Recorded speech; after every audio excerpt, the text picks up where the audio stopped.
రాహుల్ గాంధీ గారు pocket dairy లాగా pocket constitution పెట్టుకొని తిరుగుతూ ఉన్నాడు. ఇవాళ ఆయన ప్రతి దగ్గర తిరిగి కాన్స్టిట్యూషన్ కాపాడాలి అంటున్నారు. నేను వెల్కమ్ చేస్తూ ఉన్నా రాహుల్ గాంధీ గారిని. ఒకసారి రండి, మీరు అక్కడ కేంద్రంలో అధికారంలో లేరు, ఇప్పుడు అక్కడ ఏమంటున్నారు? రాజ్యాంగాన్ని కాపాడాలి అంటున్నారు. మీరు రాష్ట్రంలో అధికారంలో ఉన్నారు, ముందు ఇక్కడ కాపాడండి రాజ్యాంగాన్ని. ఇక్కడ కాంగ్రెస్ పార్టీ ప్రభుత్వమే ఉంది కదా, ఇక్కడ రాజ్యాంగాన్ని కాపాడండి. నిన్నగాక మొన్న నేను ఆసిఫాబాద్ పోయి వచ్చిన, పెద్ద ఎత్తున అక్కడ మత కల్లోలాలు జరిగినాయి. వందల సంఖ్యలో మైనారిటీ ప్రజలది, హిందువులది అందరి కూడా ఇండ్లు వ్యాపారాలు కాలబెట్టబడ్డాయి. వాటి గురించి ఇంతవరకు ఒక్కరు కూడా మాట్లాడలే. 2 నెలలు ఇంటర్నెట్ లేదు, 2 నెలలు ఫోన్ కనెక్షన్ లేదు, భయంకరమైన పరిస్థితి ఉండే అక్కడ.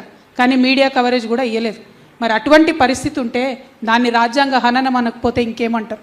అటువంటివి చూడకుండా, అటువంటివి ప్రభుత్వం మాట్లాడకుండా ఒకసారి ముఖ్యమంత్రి గారు పోలేదు, డిప్యూటీ సీఎం గారు పోలేదు, ఎవరు కూడా పోకుండా రాజ్యాంగ విలువల్ని తుంగలో దొక్కుతున్నటువంటి పరిస్థితి. So I welcome Rahul Gandhiji, please come to our state. Don't forget to bring your pocket constitution because your chief minister has not visited those houses and businesses which were burnt down. Your chief minister has not visited, your deputy chief minister has not visited, none of your ministers have visited, and whoever have visited there, they did not even give them any single rupee of compensation till date. అంటే జీవనోపాధి కోల్పోయి అనేక మంది ప్రజలు బాధపడుతున్నటువంటి సందర్భంలో కూడా మరి పోకపోవడం అన్నది చాలా దారుణం.